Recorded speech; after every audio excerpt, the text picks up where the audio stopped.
Hello students, welcome to my channel easy learning accounts. आज की इस वीडियो में हम एक न्यूमेरिकल करेंगे ऑफ द ट्रेडिंग अकाउंट, क्योंकि लास्ट प्रीवियस वीडियो से हमने ट्रेडिंग अकाउंट का फॉर्मेट पढ़ा, साथ ही P&L अकाउंट कैसे बनाएंगे वो भी सीखा।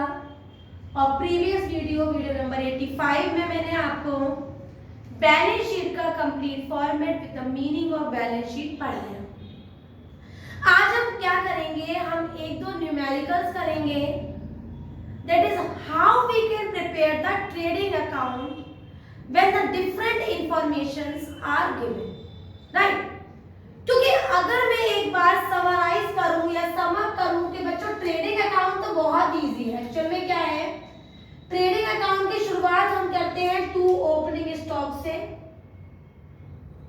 फिर लेते हैं हम टू परचेज, लेस कर देते हैं परचेज रिटर्न जो वैल्यू आती है बाहर, फिर यहां लेते हैं सेल क्रेडिट साइड और लेस करते हैं बच्चों सेल्स रिटर्न, और जो वैल्यू आती है उसे हम लिखते हैं बाहर रिटर्न माइनस करने के बाद। उसके बाद आता है हमारा बाई क्लोजिंग स्टॉक, जो कि क्वेश्चन में ट्राई से बाहर दे रखा होता है। And lastly comes to direct expenses, जिसमें आने वाले कंसर्न आइटम्स को मैंने अपनी वीडियो में आपको बताया हुआ है, जैसे wages, wages and salary, dock charges, royalty, manufacturing charges, या फिर carriage inward, carriage freight inward, केवल कैरेज भी दे सकते हैं। तो इस तरह के आइटम्स अगर हमें क्वेश्चन में दे रखे हैं, जो कि हमारे पावर एंड फ्यूल, ये एक पॉइंट और याद आ गया, इनमें कि जितने भी आइटम्स मैंने लिखवाए हैं वो क्वेश्चन में दिया होगा, उसे उठाएंगे, उनकी वैल्यूज ऐड की और बाहर। फिर मैंने बच्चों लास्ट में बताया था आपको कि अगर क्रेडिट की वैल्यू ज्यादा और डेबिट की वैल्यू कम है तो ज्यादा वाली बैलेंसिंग दोनों साइड लिखेंगे, और डेबिट में बैलेंसिंग ग्रॉस प्रॉफिट से और क्रेडिट में बैलेंसिंग बाई ग्रॉस लॉस से होती है। जो फॉर्मेट मैंने आपको बताया है उसके बाद ही जस्ट मैंने यहीं पर ही P&L भी शुरू कर दिया था। सिर्फ आज P&L अकाउंट की कोई बात नहीं करेंगे, केवल ट्रेडिंग के न्यूमेरिकल डिस्कस करेंगे। तो हमारा पूरा डिस्कशन इसी पॉइंट ऑफ व्यू से होगा, to opening, to purchase, direct expenses, sale और क्लोजिंग स्टॉक। ये तो हुआ एक सिंपल सा पॉइंट जहां पर ये कंसर्न सारी बातें दे रखी हैं, जगह पर लगाया और आ गया हमारा नॉर्मल आंसर। तो जो मैं आज आपको पढ़ाना चाह रही हूं वो बेस्ड है दो फॉर्मूला के, और वो फॉर्मूला मैं आपको अलग से डिस्कस कर रही हूं। मैं चाहती हूं आप इस फॉर्मूला को याद कर लें, इजीली आपके लिए कंफर्टेबली याद भी हो जाएगा और आपके क्वेश्चन में काम आएगा। पहला है बेटा हमारा कॉस्ट ऑफ गुड्स सोल्ड। अगर क्वेश्चन में कॉस्ट ऑफ गुड्स सोल्ड है और कोई भी चीज एक्स्ट्रा में हमसे निकलवा रहे हैं, तो कॉस्ट ऑफ गुड का जो हम फॉर्मूला लगाते हैं वो होता है हमारा opening stock plus net purchase. Net purchase का मतलब होता है बेटा परचेज माइनस रिटर्न, मतलब परचेज रिटर्न में से अगर मैं परचेज दोनों को माइनस कर दूं तो जो आंसर आता है उसे हम नेट परचेज कहते हैं, plus direct expenses minus closing stock. तो इस फॉर्मूले को अगर हम यूज करते हैं तो जो आंसर आ जाता है बच्चों वो होता है हमारा कॉस्ट ऑफ गुड्स सोल्ड। मैं एक बात आपको बता रही हूं, अगर क्वेश्चन में ट्रेडिंग अकाउंट बनाने को आया है और cost of goods sold question में गिवन है, तो ऐसे ट्रेडिंग अकाउंट में फॉर्मूले के अंदर आने वाला कोई भी आइटम फिर आप ट्रेडिंग में नहीं लिखेंगे। फॉर एग्जांपल अगर मैं एक एक्स्ट्रा क्वेश्चन ले लेती हूँ कि हमारे पास ₹20,000 की क्वेश्चन में हमें कॉस्ट ऑफ गुड्स सोल्ड दे रखी है,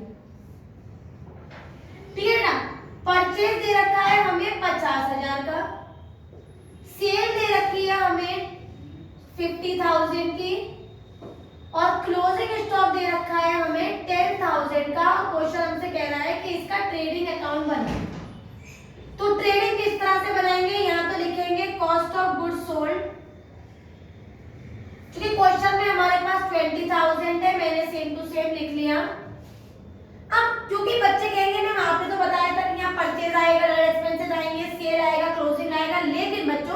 अगर क्वेश्चन में कॉस्ट ऑफ गुड्स सोल्ड है और न्यूमेरिकल करवा रहा है हमसे, तो कॉस्ट ऑफ गुड्स सोल्ड के फॉर्मूले में आने वाला एक भी आइटम फॉर्मेट में नहीं लिखेंगे फिर, क्योंकि हम ये मान के चलेंगे कि एडजस्टमेंट ऑलरेडी हमने कर लिया और हमारे पास एक value I, that is the value of cost of goods sold. तो सिंस इस क्वेश्चन में कॉस्ट ऑफ गुड्स सोल्ड है वो मैंने लिख लिया, तो ना तो मैं ओपनिंग स्टॉक लिखूंगी, ना मैं नेट परचेज लिखूंगी, ना डायरेक्ट एक्सपेंसेस लिखूंगी और ना ही क्लोजिंग स्टॉक लिखूंगी। तो फिर लिखूंगी क्या, लिखूंगी मैं सेल। तो सेल दे रखा है 50,000, मैंने लिखा बाय सेल 50,000 और मेरा क्वेश्चन यहीं पर फिनिश हो गया। मैंने 50 यहाँ लिया, मैक्सिमम फिगर दोनों साइड ढाई और 2 ग्रॉस प्रॉफिट है 30,000 से मैंने बैलेंसिंग कर दी। This is how I prepared a trading account when cost of goods sold is given. तो इसको अच्छी तरह से समझेंगे कि अगर cost of goods sold question में गिवन है तो हम कंसर्न फॉर्मूले में आने वाले आइटम्स को बिल्कुल भी ट्रेडिंग में नहीं दिखाते हैं, केवल सेल और कॉस्ट ऑफ गुड्स सोल्ड आएगी, नथिंग एल्स। याद रखेंगे इस बात को, आगे बढ़ जाते हैं। दूसरी बात जो हमें याद रखनी है वो है, कभी कभी क्वेश्चंस की फ्रेमिंग कुछ इस तरह से होती है बच्चों कि मुझे एक और फॉर्मूले की जरूरत पड़ जाती है ऑफ कॉस्ट। तो कॉस्ट का एक और फॉर्मूला होता है, वो होता है cost is equal to net sale minus gross profit, और अगर क्वेश्चन में ग्रॉस लॉस है तो plus gross loss. Net sale का मतलब होता है बेटा सेल में से रिटर्न को माइनस करना। आगे आने जाने वाले टाइम पर जब आप 12th में आ जाएंगे तो इसी नाम का एक और नाम बन जाएगा जिसे हम कहते हैं रेवेन्यू फ्रॉम ऑपरेशन। तो अगर मैं रेवेन्यू फ्रॉम ऑपरेशन में से ग्रॉस प्रॉफिट माइनस कर देती हूँ तब भी कॉस्ट आ जाएगा, और प्लस कर देती हूँ ग्रॉस लॉस तब भी मेरे पास वैल्यू आ जाएगी। तो यहाँ पर मैं दो कॉस्ट के फॉर्मूले का इस्तेमाल करूंगी और आंसर निकालूंगी। तो इस तरह से हम निकाल सकते हैं उन क्वेश्चंस को जहां पर स्पेसिफिकली इन दोनों फॉर्मूले से बेस्ड पॉइंट होगा। एक और लास्ट पॉइंट मैं आपको बताने जा रही हूँ, वो है हमारा एडजस्टेड परचेज, जिससे बेस्ड अभी मैं न्यूमेरिकल भी कराऊंगी आपको। तो एडजस्टेड परचेज का फॉर्मूला थोड़ा ध्यान से देखिएगा। इसका फॉर्मूला होता है opening stock plus net purchase minus closing stock. तो अगर मैं ओपनिंग में नेट परचेज को ऐड करूं और क्लोजिंग स्टॉक को माइनस कर दूं तो वैल्यू आती है, वो होती है एडजस्टेड परचेज। तो जिस तरह से कॉस्ट ऑफ गुड्स सोल्ड के अंदर आने वाले फॉर्मूले को हमने ट्रेडिंग बनाते में नहीं लिया, उसी तरीके से जब ओपनिंग एडजस्टेड परचेज क्वेश्चन में होगी तो फॉर्मूले में आने वाला एक भी आइटम फिर हम अपने क्वेश्चन में नहीं लेंगे। तो इससे बेस्ड एक क्वेश्चन मैंने यहाँ पर लिखा हुआ है 7 क्वेश्चन, इसी से मैं इसी पॉइंट को कवर करूंगी। और क्वेश्चन है कि एडजस्टेड परचेज है 660, सेल है 744, क्लोजिंग स्टॉक है बेटा 50-400, freight and carry inward direct expenses 3600, wages 6000, ये भी डायरेक्ट एक्सपेंसेस। लेकिन एक इनडायरेक्ट एक्सपेंसेस भी गिवन है जो कि मैं एक्स्ट्रा में गिवन है, मैं उसे नहीं उठाऊंगी। और वो कह रहे हैं हमें ट्रेडिंग अकाउंट बनाना। तो ट्रेडिंग अकाउंट कैसे बनाऊंगी, मैं वही हिंट को आपको बताना चाहती हूँ कि इस फॉर्मूले के अंदर आने वाले एक भी आइटम को अगर मैं एडजस्टेड परचेज लिख रही हूँ तो फॉर्मूले के अंदर आने वाला एक भी आइटम बेटा मैं ट्रेडिंग अकाउंट बनाते में नहीं करूंगी। तो मैं इस बात को स्पेसिफाई करके दिखा देती हूँ। जैसे question number 7 TS revise 2020 chapter number 18 and page number 18.63, यहाँ पर भी 18.63। तो क्वेश्चन कह रहा है ट्रेडिंग अकाउंट बनाओ। मैंने यहाँ पर लिखा trading account for the year end date लिखा मैंने, और जो भी यहाँ पर डेट दे रखी है वो लिखी, पर्टिकुलर अमाउंट लिख दिया, और यहाँ पर लिखा मैंने टू एडजस्टेड परचेज। अगर रिटर्न है तो माइनस हो जाती, लेकिन रिटर्न नहीं है कहीं पर भी तो मैंने सेम टू सेम वैल्यू बाहर लिख दी। फॉर्मूले में मुझे ओपनिंग लिखा था वो मैं नहीं लिखूंगी, नेट परचेज में अब नहीं लिखूंगी, क्लोजिंग भी नहीं लिखूंगी। तो बचा क्या मेरे पास सेल, और सेल दे रखी है 5744, मैंने लिख दिया। क्लोजिंग बच्चों फॉर्मूले में आ चुका है तो मैं इस क्लोजिंग को नहीं उठाऊंगी, और डायरेक्ट एक्सपेंसेस नहीं है फॉर्मूले में तो डायरेक्ट एक्सपेंसेस लिखूंगी। लेकिन यही वर्ड अगर कॉस्ट ऑफ गुड्स सोल्ड का होता तो मैं डायरेक्ट एक्सपेंसेस भी नहीं लिखती। मेरे पास दो डायरेक्ट एक्सपेंसेस हैं, वेजेस है मेरे पास 3600 की और वेजेस है बेटा मेरे पास फ्राइड है 3600 का और वेजेस है मेरे पास 6000 की, तो 9600 में यहाँ पर लिखूंगी। इसकी बैलेंसिंग कर देते हैं 744। सिंस 744 की बैलेंसिंग हाईएस्ट बैलेंसिंग है, मैंने दोनों साइड लिखा और यहाँ पर बैलेंसिंग कर दी ग्रॉस प्रॉफिट से 6,60,000 में 9600 को ऐड करेंगे 006966 6,69,600 में से 7,44,000 को माइनस करेंगे और वैल्यू हो जाएगी मेरी 4 और ये आया 10 11 12 13, ये आ गया हमारा 4 और यहाँ पर आ गया 3 और 7 8 9 10 11 12 13, ये आया 7, तो 74,400 की मैं बैलेंसिंग करूंगी और मेरा आ जाएगा आंसर। तो इस तरह से मैं क्वेश्चन नंबर 7 को कंप्लीट करूंगी। एक क्वेश्चन और मैंने लिखा हुआ है क्वेश्चन नंबर 4, ये भी सेम बुक का क्वेश्चन है, बहुत ही छोटा सा बढ़िया सा प्यारा सा क्वेश्चन है।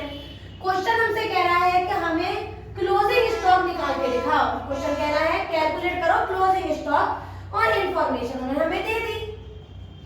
इंफॉर्मेशन में अगर मैं देखूं तो मेरे पास ओपनिंग है, परचेज है और मेरे पास कैश और क्रेडिट सेल दे रखा है। ये मेरा सेल है, कैश सेल और क्रेडिट सेल। अगर मैं कैश सेल और क्रेडिट सेल को ऐड कर लूं बेटा तो टोटल सेल मेरे पास आ जाएगी 1 लाख। तो सेल आ गई मेरे पास 1 लाख। ग्रॉस प्रॉफिट दे रखा है कॉस्ट का 33 1/3%, तो let the cost be x, let the cost be x. तो ग्रॉस प्रॉफिट क्या आ गया बेटा 33 1/3% ऑफ एक्स, तो ये हो गया बेटा हमारा 33 को 3 से करेंगे 100/300 एक्स, मतलब x/3। क्लियर है बात? अब मैं अपना फॉर्मूला लगा देती हूँ। Cost is equal to net sale minus gross profit. Cost मुझे निकालना है जो मैंने x माना हुआ है। नेट सेल मेरे पास 1 लाख है और ग्रॉस प्रॉफिट है x/3। मैंने x की वैल्यू इधर ले ली, x plus x/3 is equal to 1 lakh. मैंने इसका एलसीएम लिया बेटा, वैल्यू आई 3x plus x is equal to 1 lakh. Simplify करेंगे तो ये हो गया 3 लाख और सिंप्लीफाई किया 4x, तो x इज इक्वल टू हो गया बेटा 3 लाख डिवाइडेड बाय 4, तो x इज इक्वल टू हो गया 7 और ये हो गया हमारा 5, 75,000 आ गया हमारा कॉस्ट। अब कॉस्ट का मेरे पास एक और फॉर्मूला है, मैं उसे भी इस्तेमाल कर लेती हूँ क्योंकि मुझे क्लोजिंग निकालना है और वो लगाया मैंने cost is equal to opening stock plus net purchase plus direct expenses minus closing stock. मेरे पास ओपनिंग स्टॉक क्वेश्चन में गिवन है 20,000, नेट परचेज है बेटा मेरे पास क्वेश्चन में 70,000, डायरेक्ट एक्सपेंसेस क्वेश्चन में नहीं है, मैं इग्नोर कर देती हूँ, क्लोजिंग की जगह CS लगाऊंगी और कॉस्ट में लिख दूंगी 75,000। वैल्यू को सिंप्लीफाई कर लेती हूँ, 75,000 is equal to 90,000 minus closing stock. Minus की वैल्यू है इधर ले आती हूँ तो मेरे पास क्लोजिंग स्टॉक आ जाएगा 15,000। मुझे समझ लगा कि आपको कोई भी पॉइंट ऐसा जो अनक्लियर रह गया हो। मैंने क्या किया, सबसे पहले मैंने दोनों सेल को ऐड किया, टोटल सेल निकाली। मैंने ग्रॉस प्रॉफिट से कंपेयर करने वाला कॉस्ट का फॉर्मूला उठाया और कॉस्ट निकाली। कॉस्ट के दूसरे फॉर्मूले में अप्लाई किया और क्लोजिंग स्टॉक निकाली। इस तरह से मैंने क्लोजिंग स्टॉक निकालना, एडजस्टेड परचेज से trading account banana, cost of goods sold से ट्रेडिंग अकाउंट बनाना आपको कंप्लीटली सिखाया। एक एक पॉइंट ट्रेडिंग का जो पॉसिबल टिपिकल पॉइंट्स हैं वो क्लियर किया। अगर आज का ये complete concept of trading account आपको समझ में आया हो, एक एक पॉइंट अच्छे से क्लियर हो गया हो, तो मेरी वीडियो को लाइक करें, शेयर करें और मेरे चैनल को सब्सक्राइब जरूर करें। Thank you.